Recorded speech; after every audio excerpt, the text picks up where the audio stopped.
شهر رمضان الذي أنزل فيه القرآن هدى للناس وبينات من الهدى والفرقان الحمدللہ والصلاة والسلام علی رسول اللہ اما بعد۔ رمضان المبارک کے فوائد سمیٹنے کے 30 سنہری اصولوں میں سے 18واں اصول ہے حضور قلب۔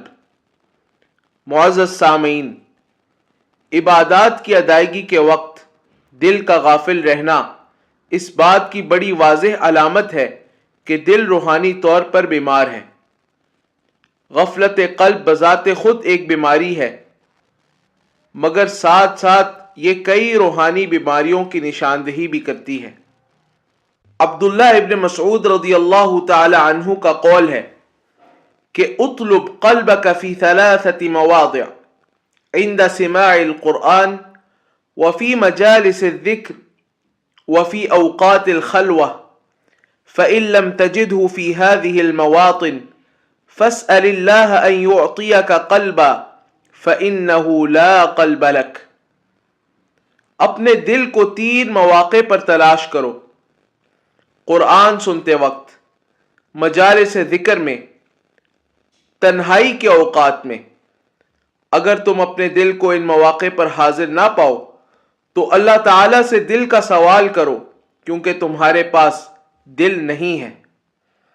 معزز سامعین، اللہ تبارک و تعالیٰ کے ہاں دل کی بڑی اہمیت ہے۔ یہ جسم کا قائد و رہنما ہے۔ یہ وہ مقام ہے جسے اللہ تبارک و تعالیٰ دیکھتا ہے۔ ابو ہریرہ رضی اللہ تعالی عنہ بیان کرتے ہیں کہ رسول اللہ صلی اللہ علیہ وسلم نے فرمایا: ان اللہ لا ينظر الى صورکم واموالکم ولكن ينظر الى قلوبکم واعمالکم۔ بے شک اللہ تبارک و تعالی تمہارے شکلوں اور مالوں کی طرف نہیں دیکھتا، وہ تو صرف تمہارے دلوں اور عملوں کو دیکھتا ہے۔ صحیح مسلم 6708۔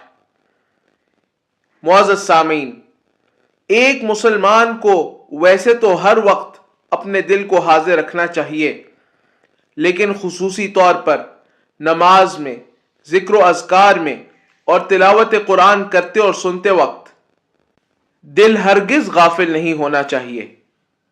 فرض نماز کی ادائیگی میں، قرآن پڑھتے یا سنتے ہوئے اور رمضان کے راتوں میں قیام کے دوران اپنے دلوں کو حاضر رکھیں۔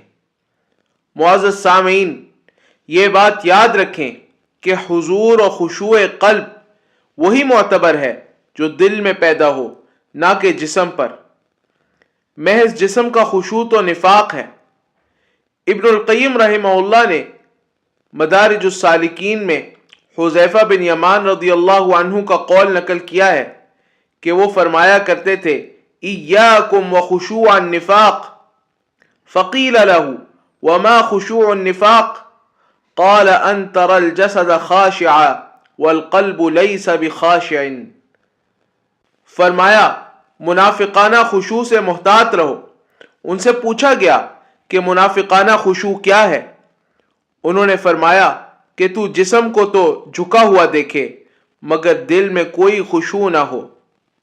معزز سامعین، رمضان کے اعمال میں حضور قلبی پیدا کریں، خشوع و خضوع سے عبادات کی ادائیگی کریں اور خوب تدبر و تفکر کے ساتھ ذکر و اذکار اور تلاوت قرآن کریں۔ وباللہ تعالی التوفیق، وصلی اللہ وسلم علی نبینا محمد وعلى آلہ وصحبہ اجمعین۔